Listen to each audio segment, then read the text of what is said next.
देख, गिरने की भी एक सीमा होती है ना। देश एक अब नई सीमा तय करेगा, गिरने की सीमा।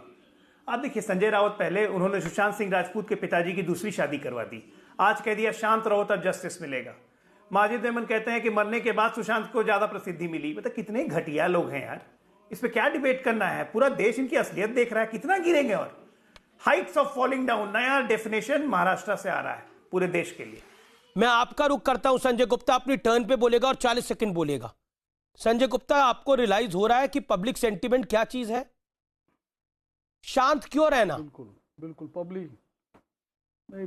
पब्लिक सेंटिमेंट्स का फायदा उठा करके ही, और जब इन्वेस्टिगेशन चल रही हो उस वक्त जब पुलिस कुछ कह नहीं सकती, इस बात का फायदा लेकर के ही तरह तरह के षड्यंत्र बीजेपी रच रही है। मैं आपसे पूरी डिबेट पे पूछ रहा हूं कि मुंबई पुलिस काहे की जांच कर रही है, किस एफआईआर पे जांच कर रही है? बोलिए तो सही हजूर, आप तो बोल ही नहीं पा रहे। उसी को कहते हैं एक्सीडेंटल डेथ रिपोर्ट, इसको कहते हैं जब हत्या और आत्महत्या में शक होता है तो एक्सीडेंटल डेथ रिपोर्ट या तो आप पढ़ के नहीं आए, बार बार कुछ, या तो आप पढ़ के नहीं आए, या तो सही वो हम पढ़ के नहीं आए हैं। और मतलब आप कुछ कहते हो वो अनपढ़ी बात हो वो सही, मतलब बीजेपी के लोग या बीजेपी के सपोर्टर कोई भी बात कहें वो सारी सही, चाहे वो संविधान में ना हो। हम कोई बात पढ़कर संविधान, ममता काले कौन सी बीजेपी की सपोर्टर है? ईश्वरन भंडारी कौन से बीजेपी के सपोर्टर है? मुकेश खन्ना बीजेपी की, ममता काले बीजेपी की सपोर्टर है, पूछ लीजिए आप उनसे। अच्छा, तो सुशांत सिंह राजपूत के पिता भी बीजेपी के सपोर्टर है? और बोलिए कौन रोक रहा है आपको? ईश्वर ने जुबान दी है, खुद भी बोलिए, कौन रोकता है? चचेरे भाई बीजेपी के एमएलए हैं। ना, नीरज सिंह बीजेपी के एमएलए हैं। शर्मनाक! 74 साल के पिता की तो कम से कम कदर करिए आप लोग। नहीं, मैं उनके लिए नहीं कह रहा हूं, मैं नीरज सिंह के लिए कह रहा हूं।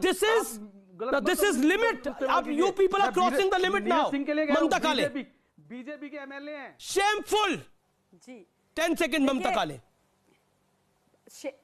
शेमफुल, दुख की बात, शर्मनाक, इन सबको चुल्लू भर पानी में डूब के मर जाना चाहिए। न्याय की बात हो रही है और ये इसका राजनीतिकरण कर रहे हैं, और राजनीति भी इतने घटिया स्तर की, अमीश जी, इतने घटिया स्तर की राजनीति का स्तर महाराष्ट्र में एनसीपी ने और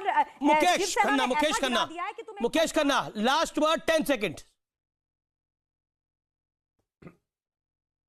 मैं सिर्फ ये बोलना चाहता हूं इन सभी नेताओं को कि आप लोग कह रहे हैं कि ये लोग सेंटिमेंट्स का फायदा उठाकर बोल रहे हैं। क्या बोल रहे हैं? सिर्फ यही कह रहे हैं जांच करो। आपको एतराज है उसका? कुछ सिर्फ जांच ही बोल रहे हैं, और तो आपके आरोप तो लगा नहीं रहे हैं कि आपने मर्डर किया या इसने मर्डर किया या उसने मर्डर किया। पता नहीं क्या पहेली है, किसको बचाना है, क्या छुपाना है। बार बार ऐसा लग रहा है पूरा तंत्र लग गया है इस पूरे केस को डिरेल करने के लिए।